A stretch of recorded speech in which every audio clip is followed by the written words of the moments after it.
The courtroom was silent in that unbearable way, where the air itself seemed to thicken, pressing against your chest, making every breath feel like a betrayal to silence. Wooden benches creaked under the weight of anxious bodies. Reporters clutched notepads with white-knuckled fists, and somewhere in the gallery, someone stifled a cough that sounded too loud in the stillness. Fluorescent lights buzzed overhead, flickering just slightly, as if even they weren't sure whether they wanted to illuminate what was about to happen. At the center of it all, Major Daniel Briggs sat rigid in his chair, back straight, eyes forward, the trained posture of a man who'd spent half his life following orders and the other half trying to make sense of them. His military dress uniform was immaculate, every crease sharp, every button polished to a fault. But none of it mattered anymore. His name was on the docket, and next to it, the word fraud. Beside him sat Max, the German Shepherd, once the most feared scout dog in the 22nd Ranger Regiment, lay silently at Daniel's side, ears alert but body calm. His coat was worn, peppered with flecks of gray now, but his eyes, they were the same, always watching, always assessing. There had been resistance to allowing Max in the courtroom, but Daniel had fought for it, said it was his right, said the dog had stood by him in hell, and he'd stand by him now. The judge, surprisingly, had allowed it, but permission hadn't cleared the tension. More than one juror had side-eyed Max through proceedings, some with curiosity, others with discomfort. Daniel's lawyer, a young, overworked public defender named Amina Gill, sat to his left, her expression unreadable. She'd done what she could, raised questions about the chain of custody on the documents, pointed out the inconsistencies in the testimony, but the prosecution had been ruthless, clinical, and when the photos of the wire transfers were presented, something had shifted in the jury. They stopped looking at Daniel like a veteran. They started seeing him as a headline. People versus Daniel Briggs. The judge intoned, flipping open the sentencing folder with slow, deliberate fingers.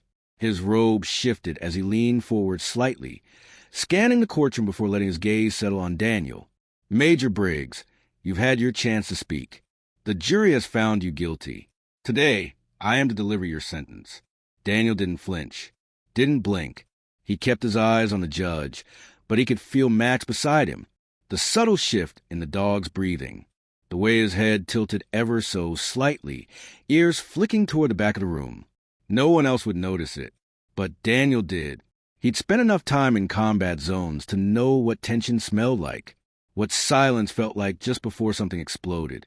He could feel it now, not in the air, but in the dog. The judge exhaled and prepared to speak, but Daniel raised a hand, slowly, carefully. Your Honor, he said, voice dry from disuse, before you deliver your sentence, may I make one final request? The judge raised an eyebrow, clearly irritated by the delay. What is it? Daniel looked down at Max, who now sat upright, completely still, eyes locked on a fixed point in the gallery. I'd like to say goodbye to my dog. The murmurs were immediate. A reporter's pen scratched to life. The prosecuting attorney frowned, clearly unamused. This is highly irregular, he whispered to the judge. The judge studied Daniel for a long moment. His face betrayed no emotion, just the ticking of a clock that had run out of time. 3 minutes. The judge finally said, make it quick. Daniel didn't wait. He turned in his seat, dropped to one knee, and wrapped both arms around Max's thick neck, burying his face in the dog's fur. Max didn't move, didn't whine, but Daniel felt the tremor in his body, just beneath the surface. I'm sorry, buddy, Daniel whispered, barely audible. I couldn't stop this. I tried. Max pressed into him, not roughly, but with that solid, unwavering force only animals of war could give, a comfort that required no words, only presence. But then Max moved. His ears snapped back, head turning sharply toward the second row of the gallery. Daniel felt the tension ripple through him. The leash went taut in his hands. And then, for the first time since the trial began, Max growled. Low, guttural, a warning, not a threat. Daniel froze. He knew that growl. That was the growl Max used when they were being watched, when something didn't sit right, when someone was hiding in plain sight. A few people in the gallery shifted uncomfortably. The judge glanced down. "Control your dog, Major," he said. Daniel didn't move. Max barked once, sharp, decisive. The sound cut the silence like a blade, and everything changed. The judge leaned forward, glasses sliding down the bridge of his nose, his fingers brushing over the sentencing folder like he already knew the words by heart. He cleared his throat, his voice calm but cold, the kind of tone that followed men into their sleep, when they'd heard it from the wrong side of the bench. "Major Briggs," he began, "this court." Daniel raised his hand again, not in protest, not in desperation, just steady, measured, respectful, the same way he'd signaled to his unit in the silence before a breach. Eyes forward, chin up, not pleading, requesting. "Your Honor," he said, his voice hoarse but controlled, "before you read the sentence, I would like to say goodbye to Max. He's not just a dog. He's my partner. I don't know what comes after this, but I know I won't be with him. I owe him a goodbye." The judge hesitated. A few scattered murmurs floated across the courtroom. The prosecutor shifted uncomfortably but didn't object. And so the judge, perhaps swayed by some remaining corner of his humanity, nodded once. 3 minutes, he said firmly. "Then we proceed." Daniel turned to Max. The dog had stayed perfectly still throughout the trial, but now his tail gave a faint thump against the courtroom floor. Daniel lowered himself, slow and stiff, until he was on his knees. He reached for Max, not as an officer reaching for his K9, but as a man reaching for the last piece of something real. "Hey, buddy," he whispered, arms wrapping around the dog's thick neck. He pressed his face into the fur between Max's ears, breathed in deep, like that familiar scent could steady him. "You did good. You always did good. I'm sorry it's ending like this." Max didn't lick him, didn't nudge. He just stood there, solid and still, the way he had in every firefight, every evac, every storm. Daniel felt his chest tighten, not from fear of the sentence, but from the weight of letting go. "I'll miss you," he murmured. And then Max moved, not in a way that said affection, not a wag of the tail or a shift of comfort. He straightened. His ears twitched, then pinned slightly back. His body stiffened. One paw shifted forward like a pointer resetting for a target. Daniel froze. The leash in his hand tightened slightly as Max pulled forward just an inch, eyes locked on something over Daniel's shoulder. The dog's muscles tensed, and a low sound rumbled in his chest. Not a bark. Not yet. A growl. It was soft, but not hesitant. It had purpose. It came from deep inside, like it had clawed its way out past instinct and memory and into the now. Daniel pulled back slightly and followed Max's gaze. The second row of the gallery. 3 people sat in silence, watching. A woman in a gray suit shifted uncomfortably. Her name was Lena Harper, assistant prosecutor. Quiet, sharp. Daniel hadn't paid much attention to her before, but Max was paying attention now. The growl continued, low and steady, vibrating in Daniel's hands. The room took notice. A reporter in the far corner angled his phone higher. Lens pointed toward the defense table. One of the jurors looked down, clearly unsettled. The judge narrowed his eyes and spoke again. "Major Briggs, please control your dog." Daniel didn't answer. His heartbeat had picked up, thudding hard in his chest, not from fear, but from recognition. That sound Max made, it wasn't confusion or restlessness. It was warning. Max took another step forward. His hackles rose. "Max," Daniel said under his breath, his voice barely a whisper. "What is it?" The dog's ear stayed pinned, his eyes unblinking, locked on Lena. A deep breath pulsed through his ribs, followed by another growl, louder this time.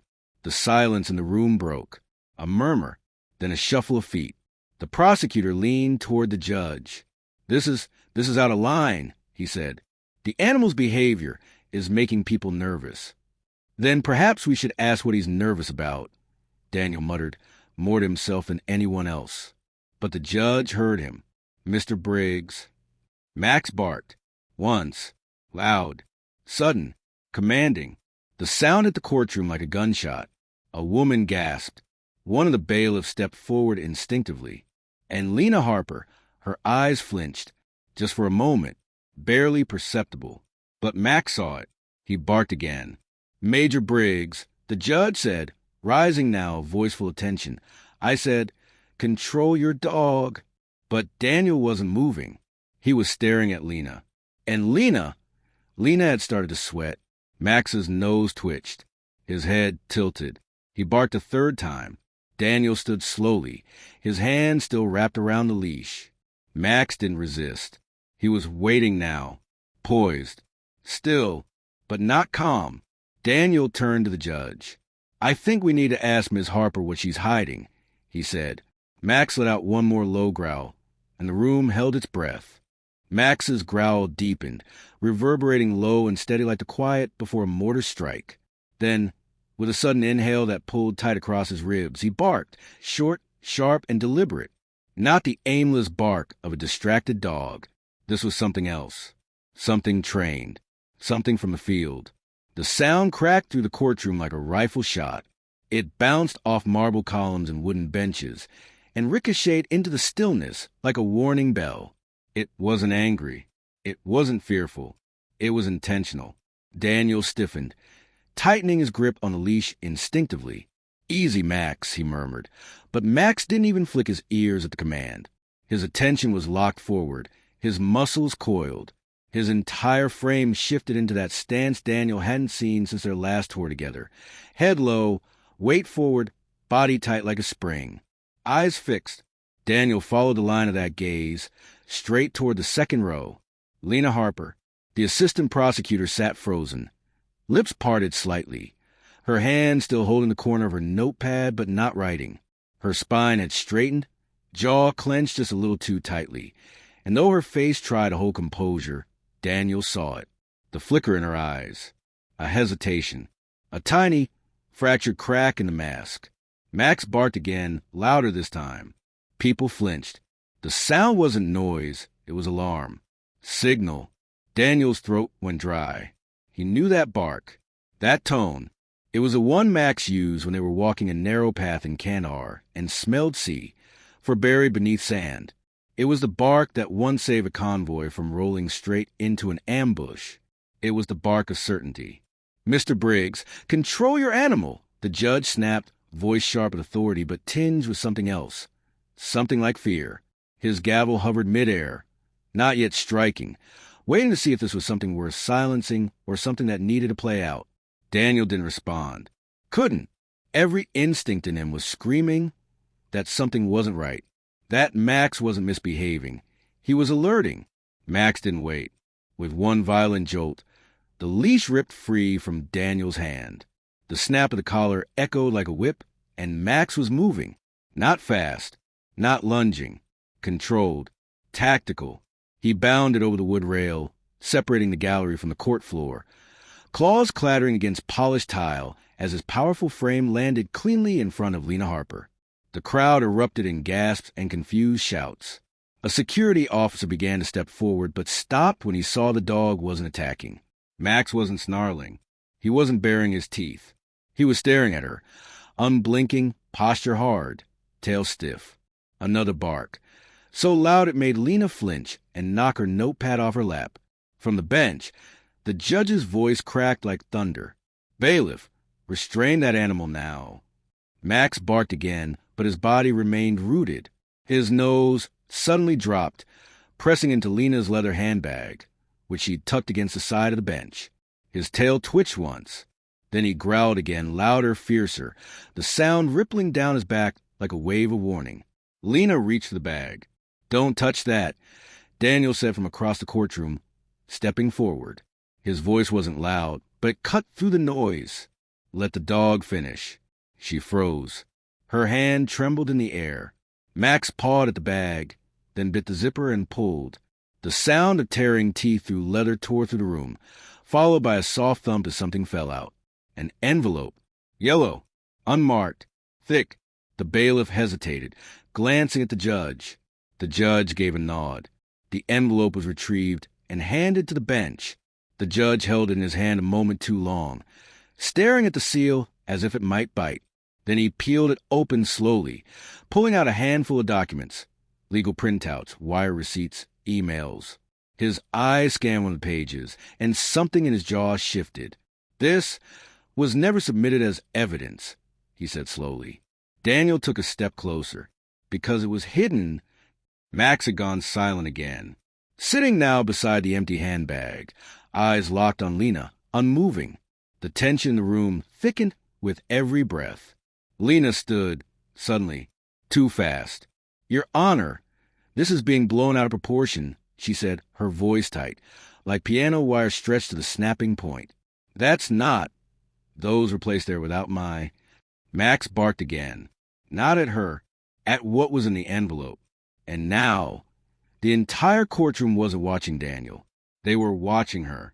Because whatever was in that envelope, it wasn't supposed to exist. And the only reason they had it all was the dog who wouldn't stay quiet. The sound of Max's paws hitting the polished tile floor was like gunshots in the silence. He didn't lunge with aggression. He moved with purpose, eyes fixed, muscles tight, driven not by fear or panic, but by something deeper.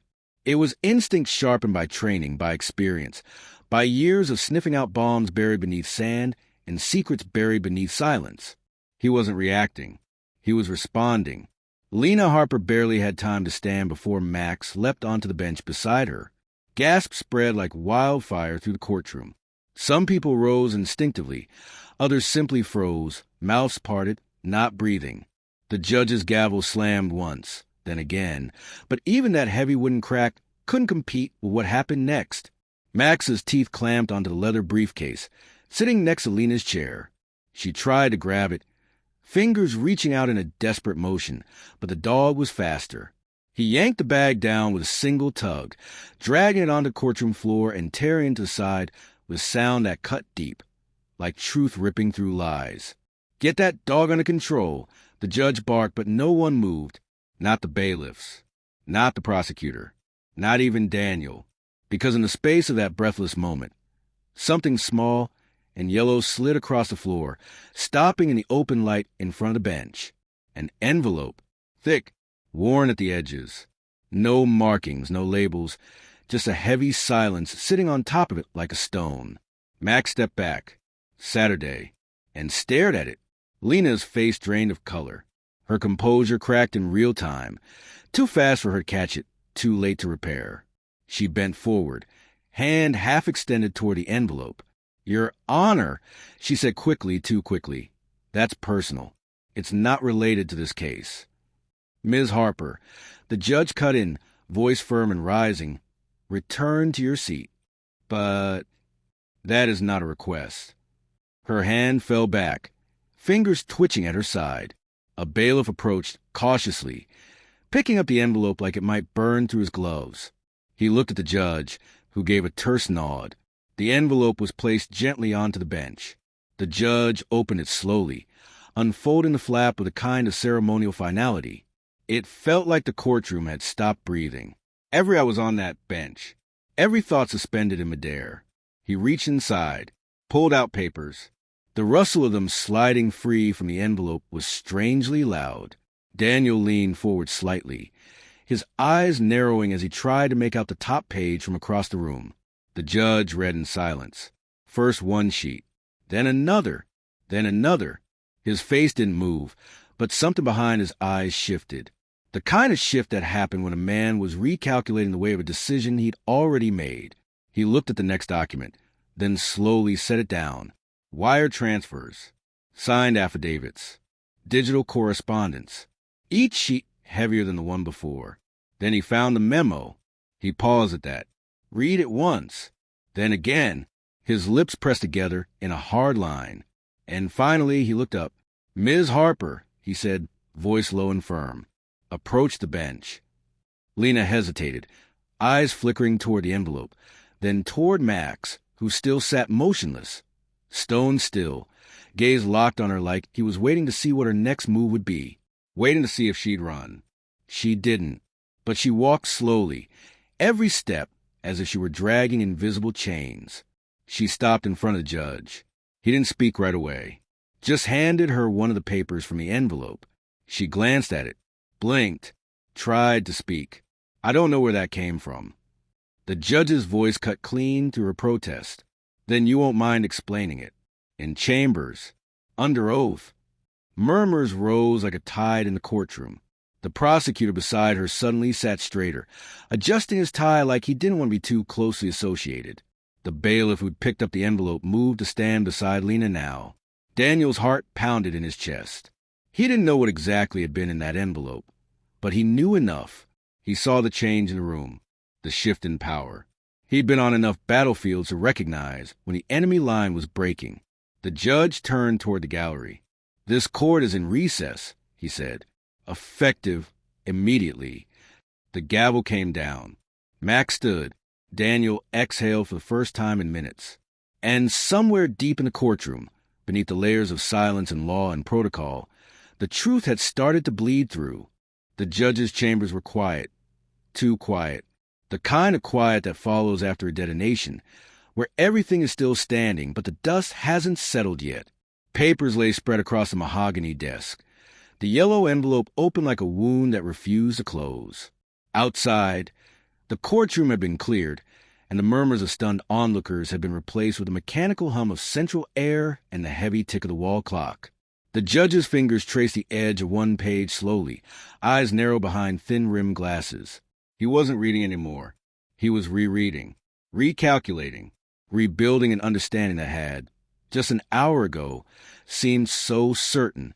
Daniel sat in silence at the defense table, still flanked by Max, whose body rested against his leg like a grounding wire. His heart pounded in his chest. He didn't know what was on the pages exactly, not all of it, but he knew enough. He could feel it, the way one feels a coming storm in the back of the throat. There was no going back now. Lena Harper stood several feet away, her shoulders drawn tight, arms folded, lips pressed into a brittle line. The moment the documents had been removed from that envelope, color had drained from her face as if the blood had retreated in fear. Now she looked like someone clinging to a life raft, only realizing too late that it was already full of holes. The judge cleared his throat, but he didn't look up. "These are not part of the official discovery package," he said slowly, more to himself than anyone else. "These were not submitted by the prosecution. They were not reviewed. They were not disclosed." He flipped a page, his gaze hardening. Wire transfers to a Cayman Islands account, under the name of a shell company, Renner Global Logistics. He looked up now, finally, his eyes locking on Lena.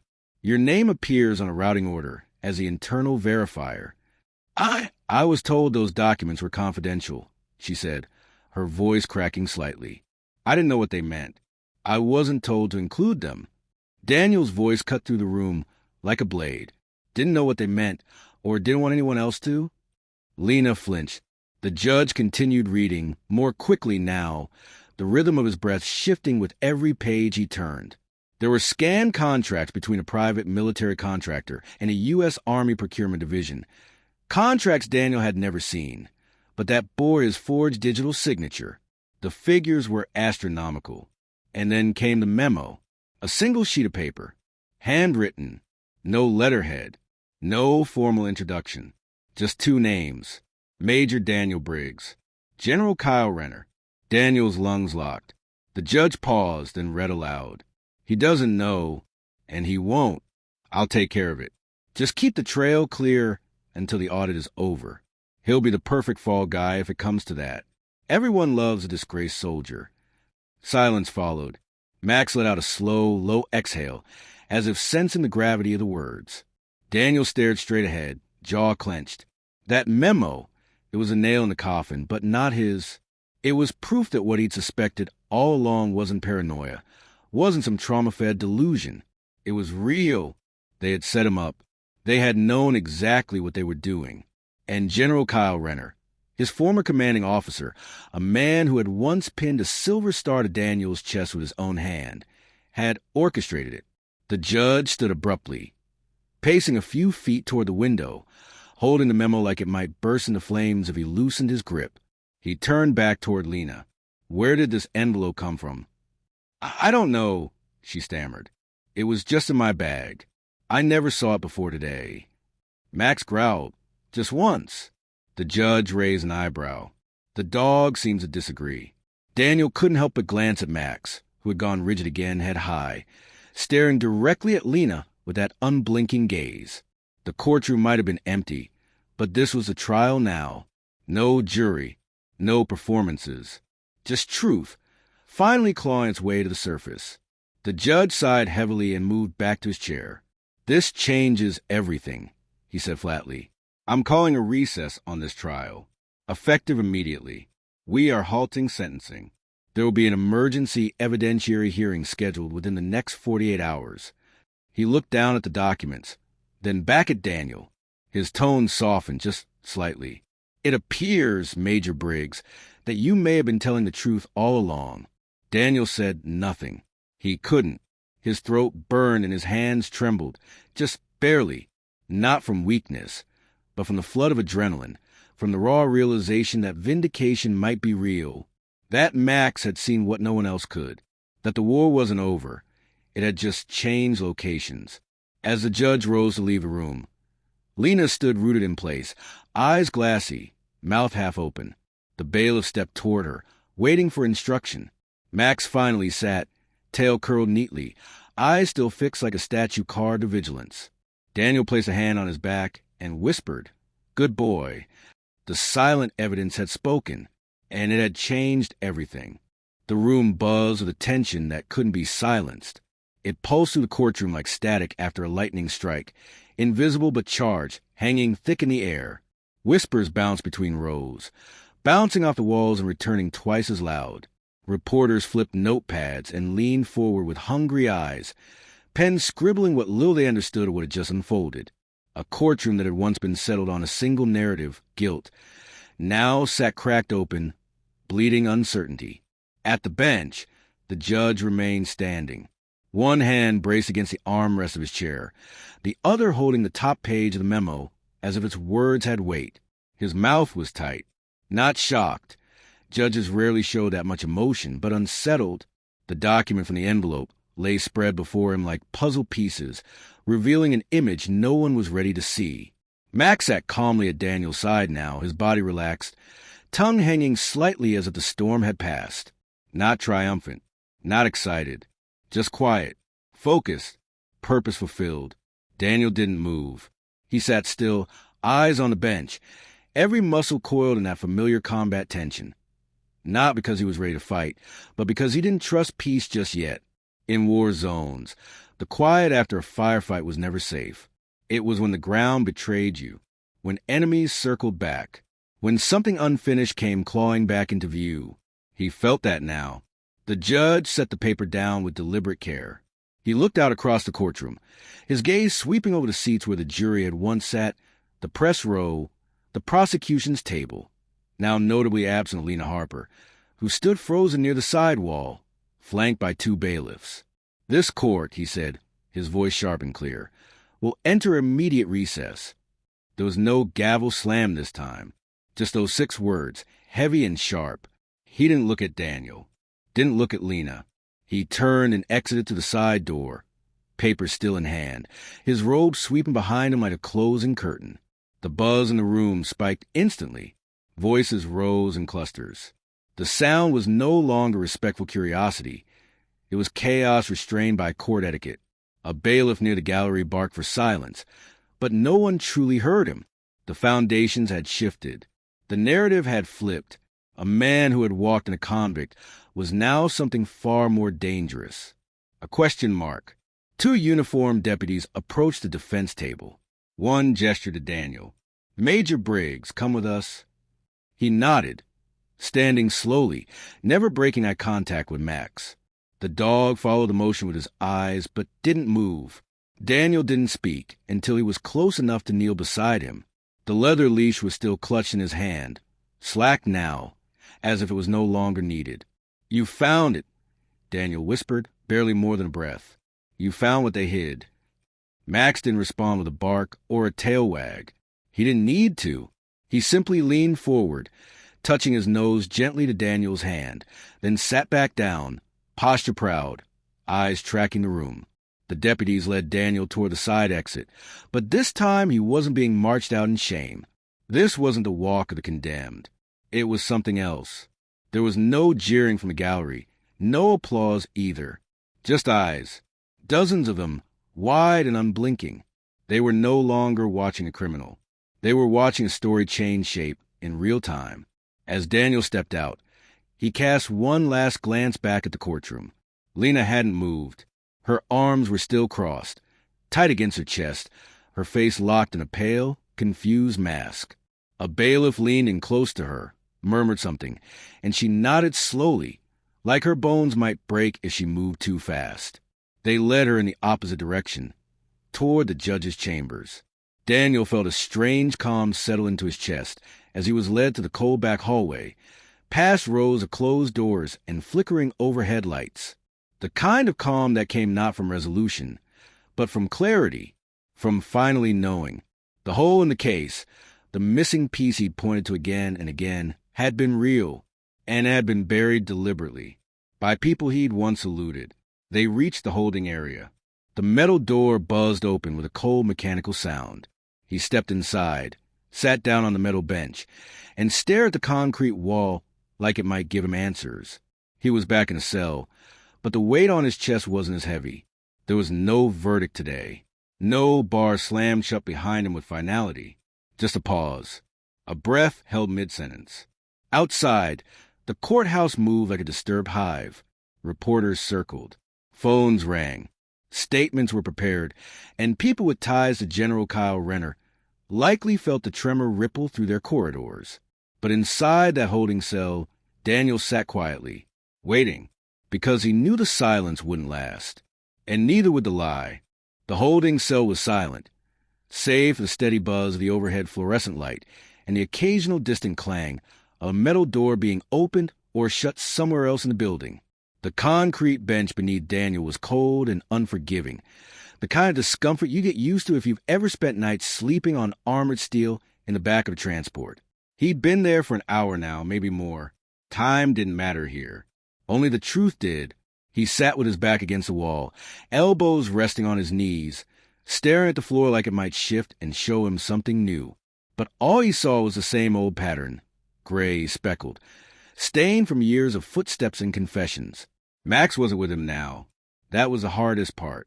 They'd been separated at the courtroom doors, and though the deputies promised the dog would be well cared for in the Precinct K9 unit, it felt wrong, like cutting off part of his breath. Footsteps echoed down the corridor. Daniel didn't look up right away. There'd been guards, a medic, someone dropping off a half-warm cup of coffee no one asked for. He kept his focus low, until he heard the familiar voice. Daniel, Amina Gill said softly. He lifted his eyes and met hers. She looked worse than she had in court. Disheveled, pale, her jacket wrinkled and her blouse untucked at the side. A woman who'd spent the last hour fighting her way through something she hadn't expected. She stepped inside the cell and closed the door behind her.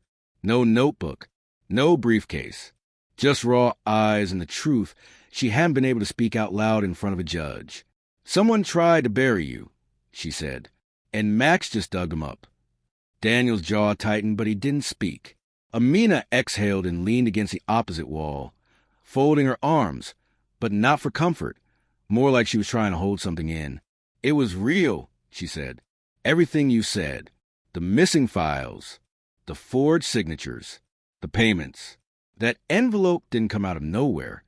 She cracked. Daniel asked.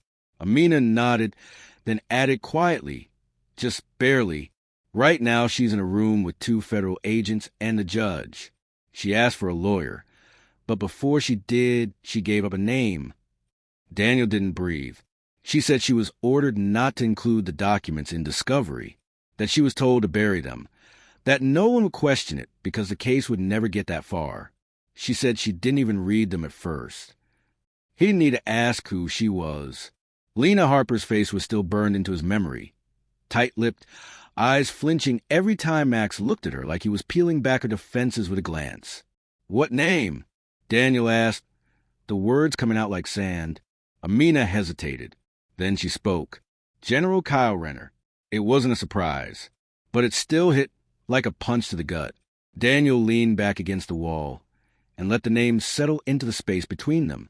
A name that once stood for medals, salutes, and chain of command. a name he'd written reports for, taken orders from, trusted to watch their six when nothing else made sense. And now, it was the name of the man who'd thrown him to the wolves. He was the one, Amina said, who signed off on procurement contracts, the ones linked to the missing gear, the fraudulent orders, the off-book wire transfers.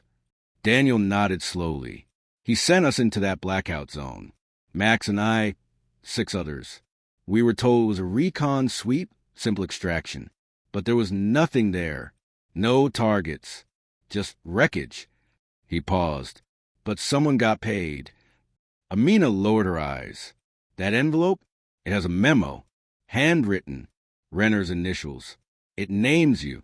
Says you'd be a perfect fall guy if anyone ever started asking the wrong questions. Daniel closed his eyes for a second. It wasn't betrayal that stung most.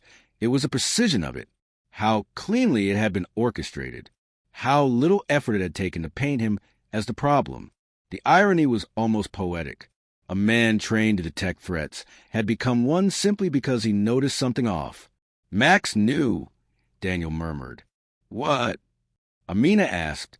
In the courtroom, he wasn't reacting to assent. Not really. He opened his eyes, focused now. He remembered Renner. Amina blinked. You think... I know. Daniel's voice was firmer now. Max saw him. Out in the field. Last mission. He remembers faces. And when he sniffed that envelope, when he growled at Lena, he knew. He connected the pieces. Just like I've been trying to. Amina stepped forward, her voice quieter now. Then he's not just your partner, Daniel. He's your witness. Daniel gave a tired half-smile. The first crack in the armor all day. Yeah, he said. The one who never needed a badge to see the truth. Outside, footsteps returned. Keys jangled. A guard called for Amina. As she turned to leave, Daniel leaned forward slightly. This isn't over. She glanced back at him. No, she said. Now it's finally starting. It started with a single signature. A flick of ink at the bottom of a court order that turned speculation into action. The judge, silent for most of the morning, had reviewed the documents again and again until the skin beneath his eyes grew darker, his shoulders heavier. Then he had summoned everyone back to the courtroom, not for sentencing, but for something else entirely. This case is no longer in sentencing, he announced, voice sharp and deliberate. It is now under review, pending a full evidentiary hearing. Effective immediately, all materials contained in the envelope introduced during yesterday's recess will be submitted into the record. In addition, General Kyle Renner has been formally summoned for questioning under oath.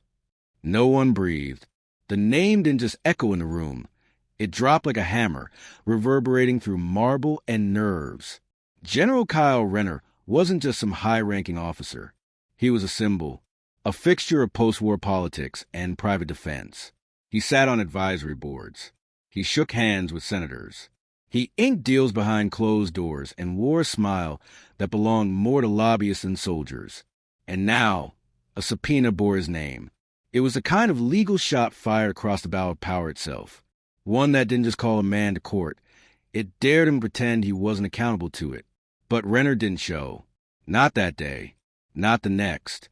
His lawyer submitted a formal objection to the subpoena, citing medical complications and national security sensitivities as reasons for his absence. The judge didn't flinch. He issued a second subpoena, this one with teeth, threatening contempt of court. The message was clear. No man, regardless of rank or connections, sat above the law. Still, Renner remained silent. Outside the courtroom, things moved faster, quieter. Federal investigators, initially slow to engage, were now combing through the files. They didn't announce themselves. They didn't make headlines. But their presence was unmistakable. Men and women in dark suits with sharp eyes, drifting through court buildings and military offices like shadows with briefcases. They made calls no one wanted to answer. They knocked on doors and said names in a voice that left no room for lies. And the whispers began.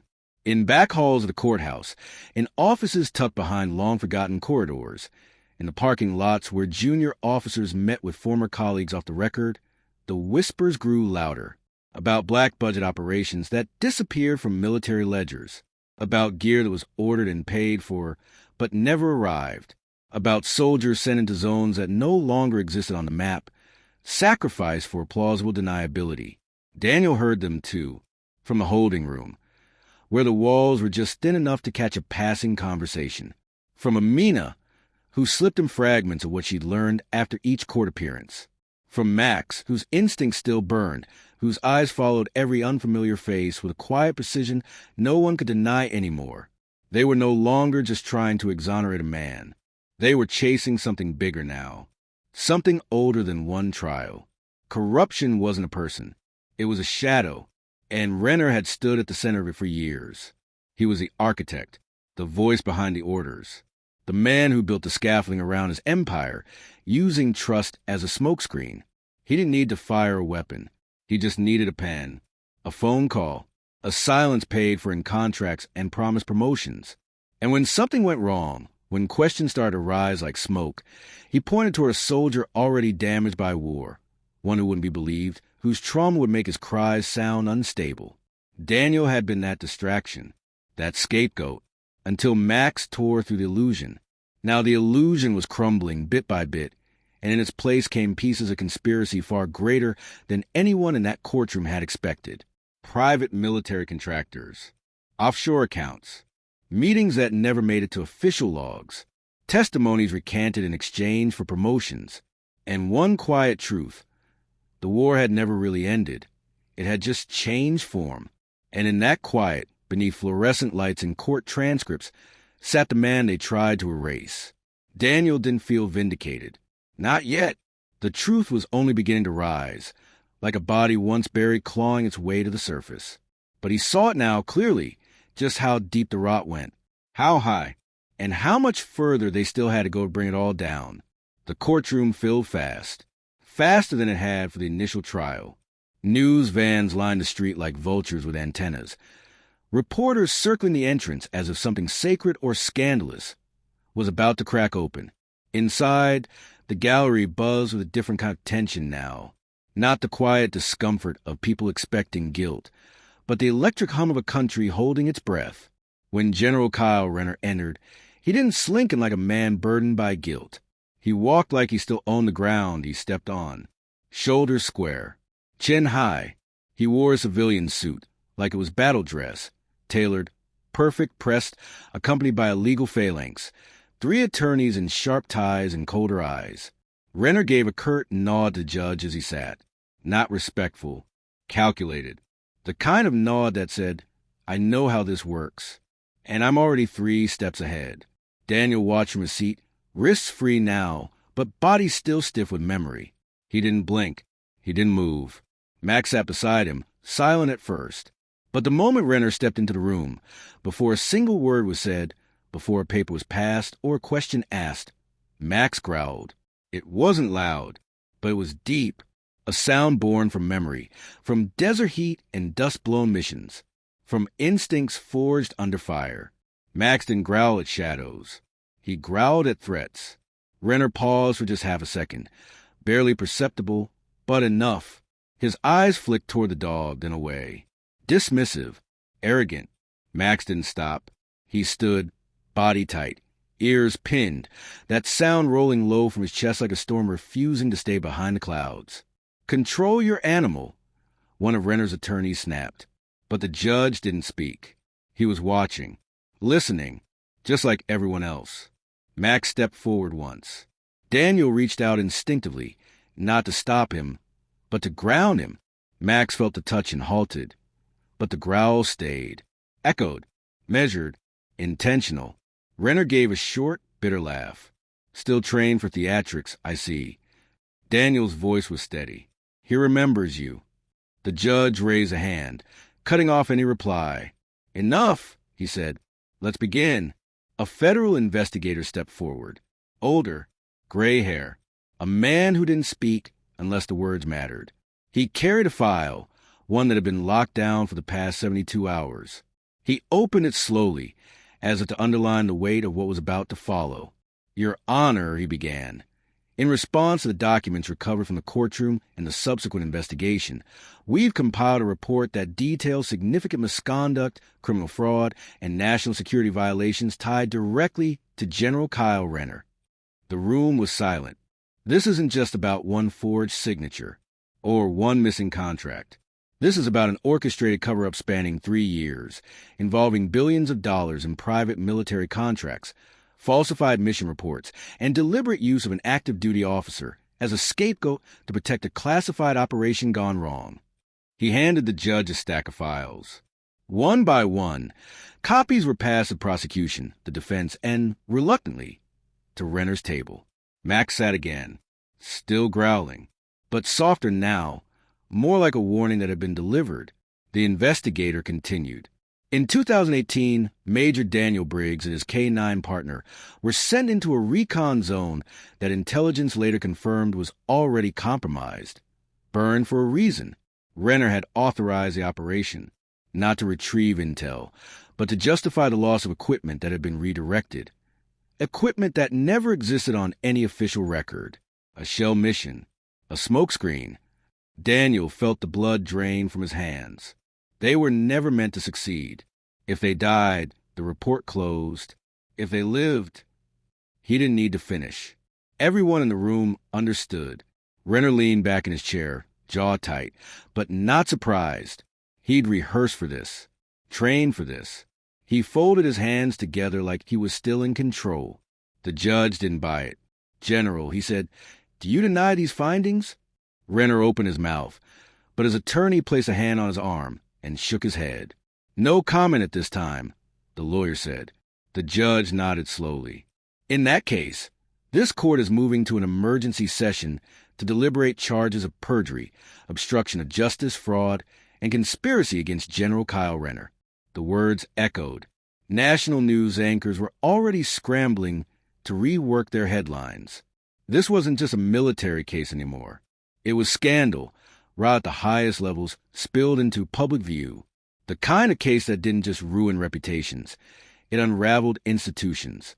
And in the middle of it all sat Daniel Briggs, the man they tried to erase. Beside him, Max finally stopped growling. He sat down, quiet now, eyes steady. He'd found the threat, and now the world knew it too. The gavel struck with a finality that silenced everything. The hush that followed wasn't heavy with dread this time. It was something else. Something lighter. The kind of stillness that hovers before a storm breaks. But this time, the storm wasn't one of destruction. It was release. All charges against Major Daniel Briggs are dismissed, the judge declared. This court acknowledges that the evidence brought forward not only exonerates the defendant, but reveals a deliberate conspiracy perpetrated by individuals who abuse the trust and authority of their positions. "Major Briggs, you are free to go." For a moment, Daniel didn't move. Not because he didn't understand the words, but because he couldn't quite believe them. After all the waiting, all the silence, all the days when hope was just a flickering ember, the weight lifted not gradually, but all at once, like sandbags cut from his shoulders. The courtroom remained frozen for a second longer. Then someone clapped. It started as one sound, tentative and cautious. But it was enough. Like a match to dry kindling, the room erupted, not into chaos, but applause. Real, raw. Some stood. Others simply clapped from where they sat. But it wasn't just for Daniel. It was for what had finally been seen. At his side, Max didn't bark or lunge or growl. He sat there like he had during so many moments in the field. Steady, focused, present. But there was something different now. His tail thumped softly against the floor. Once. Then again. And when Daniel looked down, Max looked up at him with those dark, intelligent eyes and gave the softest whine, as if to say, "It's over." Daniel dropped to one knee and let his hand rest on Max's broad shoulder. For the first time in months, maybe years, he smiled. A real one. Not the kind you offer when someone says, "Thank you for your service," or when a reporter shoves a camera in your face. This was different. "You didn't just save me," Daniel said quietly. His voice just for Max, "You saved the truth." Max wagged his tail again. Outside, the world was waiting. The courthouse doors opened to a swarm of press. Microphones raised like weapons, cameras clicking, lights flashing. Questions flew like shrapnel from every direction. About Renner, about the cover-up, about what Daniel would do next. He didn't answer any of them. He didn't even look their way. He just kept walking, one hand wrapped loosely around Max's leash. Not because the dog needed it, but because it was habit now. Trust made physical. They walked down the courthouse steps together. Side by side. There was something poetic in that.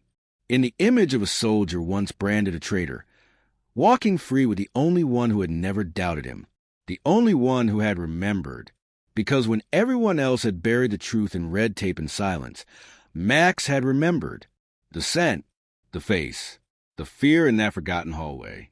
The same instincts that once sniffed out IEDs in dusty Afghan alleys had exposed a lie woven into the highest levels of command. He had remembered what others had chosen to forget. And now, everyone else had no choice but to remember it too. As they reached the bottom of the steps, Daniel paused. The crowd closing around them, still shouting, still desperate for a soundbite. He raised a hand, not to wave, but to signal them to stop, to wait. He turned back to Max, knelt again, and pulled the dog close. His voice was calm, grateful. "You never needed words," he whispered. "You never needed a badge. You just knew." Max pressed his head gently into Daniel's chest. Behind them, the courthouse stood tall, columns catching the morning light, the scales of justice carved into stone above the doors. But Daniel didn't look back. He didn't need to. He had walked and branded a criminal. He walked out vindicated. Because loyalty didn't wear a uniform. It didn't sign contracts. It didn't get tangled in politics or power or fear. Loyalty just sat there, wagging its tail, waiting to be believed. And finally it had been. As Daniel and Max disappeared in the crowd. No longer fugitives of a broken system, but symbols of what loyalty, instinct, and truth can uncover. One truth stood above the rest. Justice was never about who shouted the loudest. It was about who remembered, and Max never forgot. If this story moved you, if you believe in justice, in loyalty, in truth revealed in the most unexpected ways, then don't walk away now. Subscribe to the channel and join us for more powerful, emotional stories like this one. Because sometimes the ones who can't speak are the ones who tell us the truth the loudest. Your support helps us keep these stories alive. Don't miss the next one. Subscribe now.